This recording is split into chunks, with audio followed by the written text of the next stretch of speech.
Cyber নিরাপত্তায় আরও জোর দিচ্ছে কেন্দ্রীয় সরকার। সাইবার সুরক্ষা সংক্রান্ত সরকারি অ্যাপ সঞ্চার সাথে ব্যবহার বৃদ্ধিতে গুরুত্ব দিচ্ছে সরকার। এবার থেকে নতুন মোবাইলগুলিতে আগে থেকে ইনস্টল করা থাকতে হবে সঞ্চার সাথী অ্যাপ। এমনই ব্যবস্থা রাখতে হবে যাতে ব্যবহারকারীরা মোবাইল কেনার পরেও ওই অ্যাপটি ডিলিট করতে না পারে। এই মর্মে ইতিমধ্যেই মোবাইল প্রস্তুতকারী সংস্থাগুলিকে প্রয়োজনীয় বার্তাও দিয়েছে কেন্দ্র। প্রতিবেদনটি প্রকাশের সময় পর্যন্ত এই বিষয়ে সরকারিভাবে কোনো মন্তব্য প্রকাশ আসেনি।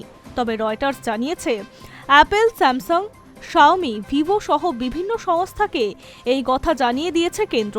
গত 28শে নভেম্বর ওই নির্দেশিকায় মোবাইলে প্রস্তুতকারী সংস্থাগুলিকে 90 দিনের সময় দেওয়া হয়েছে।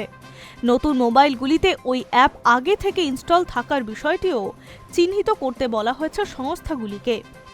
যে মোবাইলগুলি ইতিমধ্যেই বাজারে এসে গিয়েছে সেগুলিতে সফটওয়্যার আপডেটের মাধ্যমে ওই সরকারি অ্যাপটি প্রবেশ করিয়ে দেওয়ার কথাও বলেছে কেন্দ্র। জানা যাচ্ছে, নির্দেশিকাটি সর্বসাধারণের জন্য প্রকাশ্যে আনেননি কেন্দ্রীয় সরকার, তবে আলাদাভাবে প্রথম সারির বিভিন্ন মোবাইল প্রস্তুতকারী সংস্থাকে এই মর্মে প্রয়োজনীয় নির্দেশিকা দিয়েছে তারা। চলতি বছরের শুরুতেই সাইবার সুরক্ষা সংক্রান্ত এই অ্যাপটি প্রকাশ করে কেন্দ্র।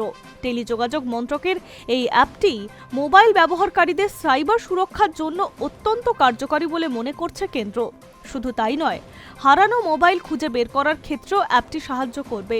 সরকারি হিসাবে চলতি বছরে দেশে 7 লক্ষেরও বেশি হারানো মোবাইল খুঁজে পেতে সাহায্য করেছে সঞ্চার সাথী অ্যাপ।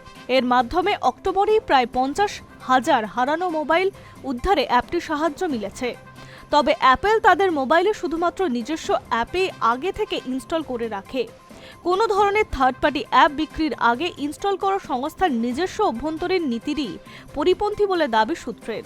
অতীতেও বিভিন্ন ধরনের সরকারের এই ধরনের অনুরোধ প্রত্যাখ্যান করছে তারা। সেক্ষেত্রে কেন্দ্রীয় সরকারের এই বার্তার পরেও তারা কী পদক্ষেপ গ্রহণ করবে তা নিয়ে ধোঁয়াশা রয়েছে। Hi news network.